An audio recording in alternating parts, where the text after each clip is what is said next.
Մեր պահանջները հստակ են, շատ պարզ, որ Մեսրոպ Մաշտոցը վերադառնա Արբենարանի առաջին էջ։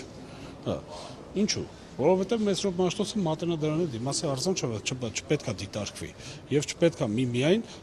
տարին մեկ դասարանները գնան օշական, խոնարհվեն, ծաղիկ դնեն եւ չհասկանան ում գերեզմանին են գնում։ Այ բարարատ նախաձեռնության անդամները վիրավորական են համարում Մաշտոցի նկարը QR-ով փոխարինելը։ Առաջարկում ենք, որ բոլորի անձնագրային նկարը սրանց տո QR-ն։ Ակցիայի մասնակիցներն իրենց պահանջները գրավոր հանձնեցին նախարարության աշխատակցին, որն էլ խոստացավ դիտարկել ու որոշման մասին տեղեկացնել։ Սա մեր պահանջներն է,